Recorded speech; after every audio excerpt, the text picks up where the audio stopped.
A lot of the videos that I share on this channel have been about post-processing tools. And I love that not only to enhance a photo, but sometimes you can correct things that maybe didn't go quite right in the photograph. But there are some things that you simply cannot correct in post-processing.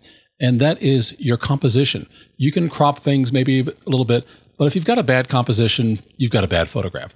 So that's why in this video, I want to share with you how do I compose a photograph, and I'm going to give you 10 elements of composition. Hi, my name is William Beem. I'm a photographer just like you, and I want to share with you just a couple of things to keep in mind when you're making your next composition. In other words, this is how I like to compose a photo. These 10 elements are useful and handy. You don't have to include all 10 in every composition you make, but there's something to keep in mind every time you make a composition. All right, so let's take a quick look first at the things that I'm going to talk about. We're going to talk about unity, something that brings the entire photograph together. We're going to talk about a sense of balance, which could be symmetrical or asymmetrical. There's different types of balance that you can use, or making things off balance intentionally. We're talking about a sense of movement, perhaps, a sense of rhythm, things that are repeated inside of your photograph. Obviously, you want to make sure that your photograph has a subject. It's amazing how many times I see a photograph where I don't know what the subject is, or I don't know where I'm supposed to look. A sense of contrast helps bring out and define elements in your photograph or your subject. A sense of proportion is the relationship of one object to another.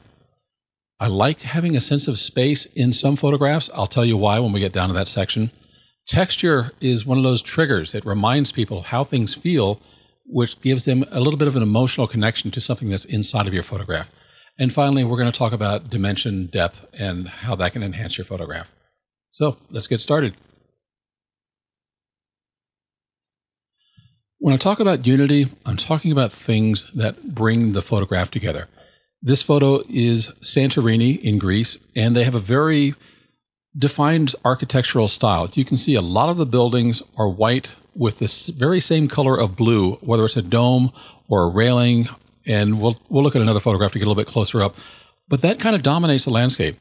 Even the buildings that are a different color than white with a blue top on it seem to share the same kind of color palette. In other words, they look like they belong there. Everything in this scene, in my mind, looks like it belongs there. So here's a different day, a different angle. You see the same color of blue on some of the roofs, but then there's the blue sky, the blue water, even the pool. Everything belongs here, and that unifies the entire photograph. But that's not the only way. This is a photograph in Norway, and you can tell that the winter scene is what really unifies everything here. The fog in the sky, the snow, there's a way that it kind of mutes the colors in the background, and also with the water in the foreground. Even though this is a winter scene, look at the colors on the buildings. Much like the buildings in Santorini, these buildings belong together. There's a sense of unity. Now, you can also do this in post-processing with maybe a filter or something that unifies the image, particularly if you're doing a composite photograph.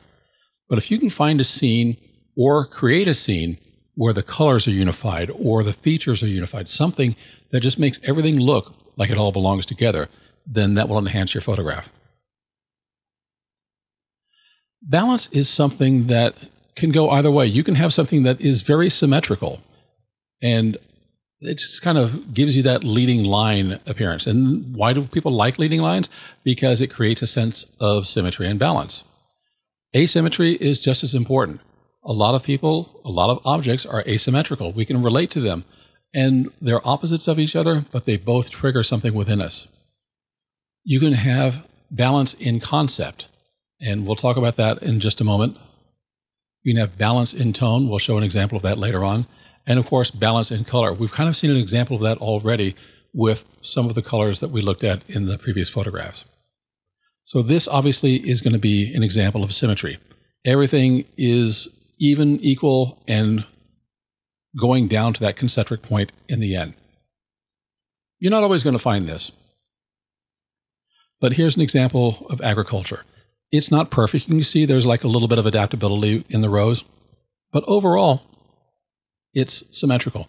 People like seeing things in a nice, orderly fashion. And then sometimes they don't. In this case, I've used asymmetry. My subject is the building that's on the left side, and I wanted to give it a little bit of weight or balance on the other side. That's why the trees are part of that composition. I could have just zoomed in on the building all by itself, But I felt it was more interesting to kind of show this scene and to show the asymmetry and the balance on the other side. So that was the example that I had here. In this one, we're looking at tones. If you look at the top row that's kind of cropped off a little bit, it's very dark. And as it progresses, each one of those little rows in the ceiling is the same tone from left to right. But they get lighter and lighter as they go on. So this is an example both of symmetry in one direction and then asymmetry leading down towards the center of the shot. So just an idea that you can combine these elements in the same photograph. I like movement in my photos, and that's because life moves. This one is blurry. It's motion blur to show the dancer is moving. If I just had a still photograph of a dancer, she's not moving, it's like, well, she's just posing there. So I used a longer shutter speed to get a sense of movement and let you know there's action going on inside of this photograph. You could do the same thing panning with a speeding car, a bicycle, a motorcycle, something in movement. If you've got an athlete, you might want to show that person in movement, and it just adds some energy to the photo. But you don't have to have motion blur in order to give a sense of motion. So here are two people at a boxing training camp in Havana, and they're running up the stairs. You can tell, by the look of their legs, their gesture, and the direction that they're going, you can tell that they're moving. Nobody goes there and stands on one foot like that. The implied sense is they're moving up the stairs. Same thing here. There's a young boy diving off a platform into the water. You know he's going to move. Gravity is going to pull him down. And you kind of wonder, it's like, there's a little sense of anticipation because he hasn't quite made it yet. You can see the other two young boys are looking at him. They're almost ready to jump as well, too. But there's a sense of movement, and that adds a little bit of interest to the photograph. It's like, is he going to make it in the water? Is he going to hit that concrete on the other side? And the answer is no, of course not. He did not. Rhythm is something that I like to see in photographs. I think it can be very interesting. You might also think of this as patterns. So here we have the rhythm of repeated chairs. And by itself, okay, you see this. It's almost like the first item we showed with the rows and the symmetry. This isn't so much about symmetry to me as it is about the repeated patterns. One of the interesting things about patterns is what happens if something interrupts the pattern. It could be a chair with a different color. It could be a chair in a row of chairs that are all lined up and one of them is just facing outward. Or maybe somebody's sitting in one chair but not any of the others. And it doesn't have to be a chair in order to show a pattern or rhythm. This is the stairwell in the Vatican, and you can see there's a rhythm to the regression from the bottom all the way to the top. And not only is it tight at the bottom and it's escalating outward, but also you can see the stairs and those little platforms all the way up. It gives you a sense of rhythm. And if I had some people in here, it would probably give you a sense of movement as well. I mentioned at the outset, I'm surprised at how many I mentioned how many photographs I see without a subject. And to me, this is an example. What are you supposed to look at here? Are you looking at the field? Are you looking at the lights, the stadium, the sky? To me, this is a wonderful background. It doesn't have a subject. I don't know where I'm supposed to look. Until I do this, now I've got a subject. And that's what's important. People want to see all the elements of your photograph, but they need to know what's important. You need to have a subject inside of your photograph. It's very tempting to go to a travel location and say, oh, here's something great. I want to take a picture of this and show everybody back at home. And so, for example, here is a coastline or a beach scene. And you can tell there's people off in the distance, but you can't tell who they are. They're not really a subject. The sky, the water, the sand, yeah, that's all nice. But, people have seen 1,000 photos of beaches. If you want to make this interesting, you add a subject. And it doesn't have to be a person. I like portrait photography. I prefer having a person inside of my travel photos. But honestly, that old Volkswagen van back there is a pretty cool subject to me as well, too. Another example is this, the footprints. It's like, who left the footprints? Where are they going? And you can see they just kind of walk right off the edge. But to me, that adds a bit of interest. And those footprints, the trail or path that someone left, becomes the subject. Contrast is useful for drawing attention inside of your photographs. So let me give you a couple of examples. This is a very high contrast image of a gentleman smoking, and you can see that I've really amped up the contrast so much you can't really tell what's behind him. It's turned to black, but it added a lot of texture in his hat, his beard, his skin, even his cigar, you can see the little embers at the end of it. To me, I like this as a high contrast photo. In comparison, this is a high key portrait. Obviously, her skin isn't that color, but I did post-processing to kind of amplify it for that porcelain look. When I took the photograph, it was still kind of a different kind of high key scene. Obviously, I had a white background. Her skin is light and fair, but her hair is dark. And what I'm seeing here is the contrast between her dark hair, her eyes, her lips against her skin. And that's another way of using contrast inside of your compositions. This one is an architectural option. To me, if this were just a flat wall someplace on a building, it wouldn't have any interest. But the fact that it has curves and lines and it moves, and then of course there's the contrast between these different aluminum shingles on there and the dark windows, that adds contrast, it adds interest, I believe, and it just fascinated me enough to look at it that's why I wanted to take the photograph of it. Finally, here's an example of color contrast. A very cool background, a very warm foreground, and of course it helps set the animal off from as the subject. Clearly you're supposed to pay attention. But the idea is that you can have contrast in different ways. We mentioned conceptual contrast. The idea is kind of like a fish out of water. Years ago, Life magazine did a photo essay on Olympic athletes representing America. And they did that by putting the athletes in places not in their usual domain on like a downhill skier on a mountain, but they put a downhill skier on top of a skyscraper across the Manhattan skyline. They put a balance beam gymnast in a cornfield. And the idea was they don't belong there, but yet they represent those different parts of America. And that's what I mean by using conceptual contrast. Proportion is something where you can have a little bit of fun. And this is an example. This is my friend Colleen. She lived in New York City, and she's known as the Duck Lady. She has a collection of rubber ducks, and this is her at the top of the Empire State Building with her rubber duck of the Statue of Liberty. I used a very wide-angle lens. I asked her to hold the rubber duck out. It takes up much more space inside of the photograph, and of course you can see her hand is also very large. But she looks normal, and so does everybody else behind there. I'm emphasizing the duck for effect here because it says something about her. So you can use proportion to determine what's important inside of your photograph. And you can do this with other ways too. In this example, we've got a young model. She's lying on a bed. Obviously, I want her head and shoulders closer to the lens because whatever's closest to the lens is larger in the lens. I don't want to emphasize her feet.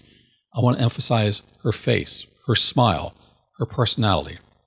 So you can use proportion to emphasize things inside of your photographs. Remember, whatever's closest to your lens is going to be largest.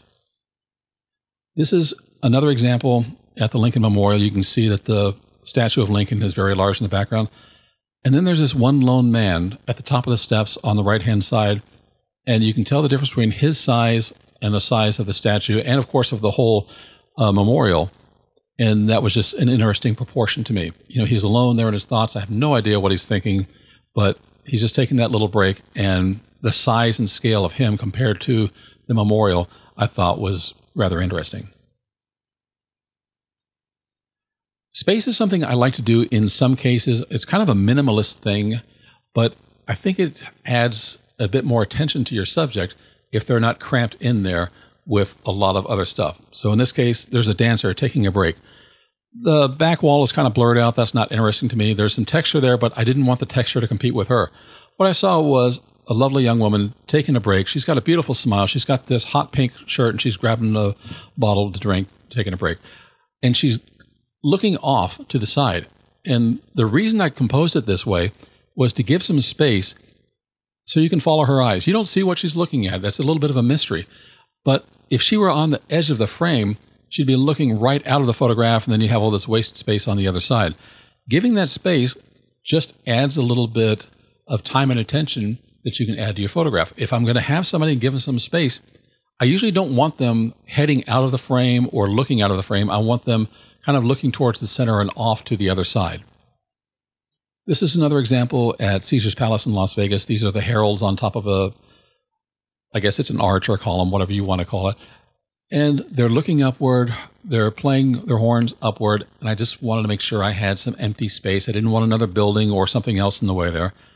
I wanted to give them room to breathe, room to move. And you kind of wonder what's on the other side. So there's a little bit of mystery, not a whole lot, but it just kind of makes you wonder, what is the person, the dancer, what is she looking at? Who are these people trying to communicate with, with the horns? And here's another example. It was just a straight up portrait. I like the idea of having him not dead center. And this is, again, where your rule of thirds kind of comes into play. So you can see that if you use the rule of thirds on this photo, he would be on the vertical line on the left-hand side, and he's got space on the other side. And most of that space is just presence for him, but you can also see his fireman's coat on the bench next to him. So I like the sense of space here. It's not just dead center, straight on looking at you, because that's a bit more boring than if you have something to one side or the other. Finally, I have this photograph of the Dr. Martin Luther King Memorial in Washington, D.C., and this was the first time I saw it. I think it was fairly new at the time that I got up there too, and nobody was around. It would have been nice to have somebody there for a sense of scale and, for proportion, but you can tell why they weren't there. If you look at those trees in the background, there's no leaves. It was cold that morning. But again, here he is. He's got his gaze moving off, and I composed this so there's room for his gaze to go. And I was just really struck by the size of this thing. And it's one of the, in my mind, it's one of the great monuments that we have there. I just really didn't know what to expect. I knew they'd built one, but when I saw it, I thought, wow, that's really cool. And I composed it this way to give him room to see and let you wonder what he's looking at. Texture is something that we can all relate to. We know how things feel, and just seeing them can trigger a memory for us. So this is a wall in Havana. It's grungy, and a lot of people think that when you take texture into a photograph, that it's got to be grungy. It can be, but it doesn't have to be. And this is a perfect example. Baby skin is smooth and soft. So is their hair.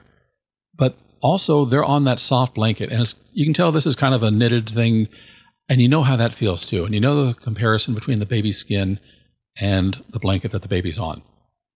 And it just takes you to a very different place in feeling than maybe that grungy texture. A grungy texture behind a baby, to me, doesn't really work.